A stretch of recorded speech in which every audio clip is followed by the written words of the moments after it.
प्रभू येशूच्या नावात सर्वांना सलाम. आजच्या मरणाचा शास्त्र भाग आहे योहानाला झालेले प्रगटीकरण, याचा पहिला अध्याय, वचन 4 ते 5.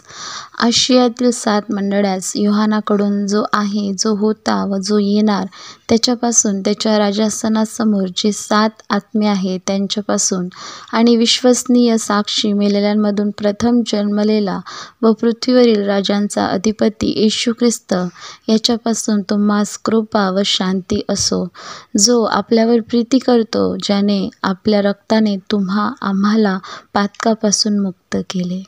आजच्या संदेशाचा विषय आहे येशू ख्रिस्त विश्वासू साक्षीदार. शब्द साक्षीने आपण काय समजतो? साक्षीचा अर्थ सत्याचे प्रगटीकरण आहे. योहानाने त्याच्या प्रगटीकरणाच्या पुस्तकामध्ये अध्याय 1:5 या वचनामध्ये येशूला विश्वासू साक्षीदार म्हणून वर्णन केले आहे. साक्षीदार आपल्याला त्याने पाहिलेली किंवा ऐकलेली वस्तुस्थिती सांगतो. विश्वासू साक्षीदार असा असतो ज्याची साक्ष प्रत्येक वेळी कोणत्याही शंकाशिवाय विश्वसनीय असते. योहान स्पष्ट करतो की सत्य सांगण्यासाठी येशू ख्रिस्तावर अवलंबून असले पाहिजे. तो सत्याशिवाय काहीही बोलत नाही. त्याचे म्हणणे अगदी खरे आणि अधिकृत आहे.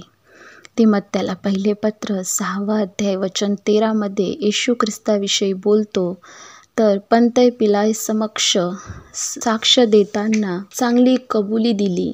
पिलातासमोर उभे राहून तो काय म्हणाला? मी राजा आहे हे तू बरोबर म्हणतोस. या कारणासाठी माझा जन्म झाला आहे आणि याच कारणासाठी मी या जगात आलो आहे की मी सत्याची साक्ष द्यावी. जो कोणी सत्याचा आहे तो माझी वाणी ऐकतो. येशूने उत्तर दिले, हे अगदी स्पष्ट आहे की येशू ख्रिस्त प्रत्येक अर्थाने विश्वासार्ह आहे. सत्य हे देवाच्या स्वभावाचे आणि चरित्राचे केंद्र आहे आणि तो खोटे बोलू शकत नाही. कलसेकरास पत्र 1 अध्याय वचन 15 म्हणते, तो अदृश्य देवाची प्रतिमा आहे, जो सर्व सृष्टीवर प्रथम जन्मलेला आहे.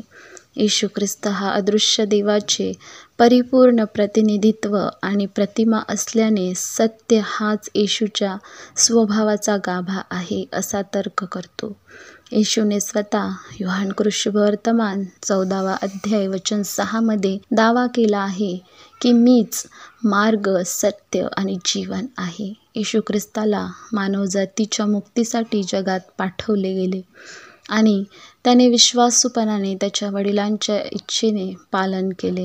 येशू ख्रिस्त हा सर्वोच्च सत्य सांगणारा आहे आणि ज्यांना सत्य शोधायचे आहे त्यांनी त्याचे ऐकले पाहिजे. तो निसंशयपणे देवाच्या विपुल प्रेमाचा विश्वासू साक्षीदार आहे. देव आपल्या वचनाच्या द्वारे तुम्हाला आणि मला आशीर्वादित करू. आपण प्रार्थना करू. खरोखर आमचा प्रभू येशू ख्रिस्त हा विश्वासू साक्षीदार आहे. खरोखर मेलेल्यांमधून प्रथम जन्मलेला आणि पृथ्वीवरील राजांचा अधिपती असा तू प्रभू येशू ख्रिस्त. परमेश्वर देव बाप्पा, तुझ्या नावाला प्रभू धन्यवाद करतो. पुन्हा एकदा ह्या वचनाच्या द्वारे तू आमच्या संगती बोलला आणि तू आम्हाला ह्या वचनाच्या द्वारे आशीर्वादित केला आहे. त्याबद्दल प्रभू तुझे आभार मानतो. धन्यवाद करते. प्रार्थना येशूच्या नावात केली म्हणून तो ऐक पित्या. आमेन.